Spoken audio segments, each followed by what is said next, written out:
For most of the last 20 years, I've never really discussed getting too cold in my seminars or on social media. To be quite honest, it's not something I've worried too much about.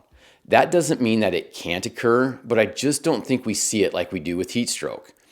I also think we are aware when we are asking a dog to go in a situation that they aren't designed for, and I feel like dogs will let you know when it's too cold for them and shut down versus in the heat, they will go until it's too late.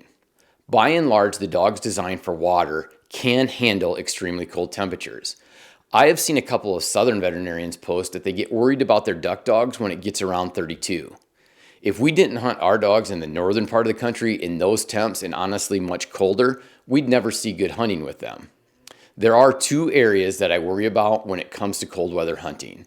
The first is using a soft-coated dog for duck hunting, like I did with Lily, my cocker. She was great for most of duck season, but come middle of November and I'd have to pick my battles or leave her home.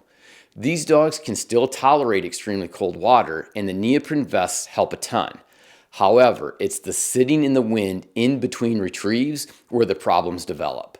They just don't shed water off their coat like a traditional water dog, and the lack of movement leads to a chilling effect. With the advent of battery-powered heated clothing, I've contacted a number of blind and crate manufacturers hoping someone would come up with a heated kennel pad, but I think at the end of the day, there just isn't a big enough market for those of us duck hunting with non-traditional duck dogs. And now with V on the team, I fall into that category too. The other place I've seen issues is a dog like a pointer on a late season windy pheasant hunt with snow on the ground. These dogs are fine while actively running, but the minute you stop, say at the end of a field to discuss what path you're going to take back to the trucks, they can get so chilled so fast that they just quit. Tight holding late season roosters in the snow is about as fun as it gets, but with these thin coated dogs with not a lot of fat, you have to make sure to keep an eye on them whenever they stop moving. In my opinion, the real killer in cold days is ice. Nearly every year there are stories of dogs going through the ice, and sometimes those stories also involve the loss of human life as the owner attempted to save the dog, and both of them end up perishing. There is no duck on the face of the earth worth putting my dog at risk to retrieve. I also fully realize that some of the absolute best hunting is around the ice. I've cleared more than my share of holes over the years and have witnessed some of the most spectacular migration sites in my life during or right after ice up. The thing I'd like to drive home is to not let your excitement replace good judgment.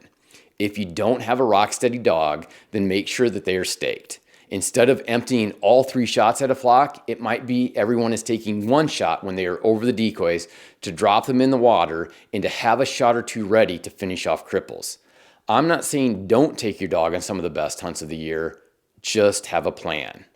Same goes for chasing pheasants in the cattails. If you've never broken through ice in a cattail slough and gotten a boot wet, I'm not sure you can call yourself a pheasant hunter. It has to be cold for a long stretch for the ice in those cattails to be solid.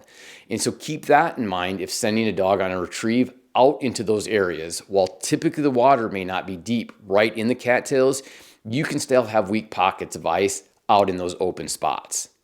In summary, yes, a dog can get too cold, but outside of a few select situations, in my experience, it is rare. The real concern when temperatures plummet is ice. Be smart and have a plan to keep your dog safe when hunting around it.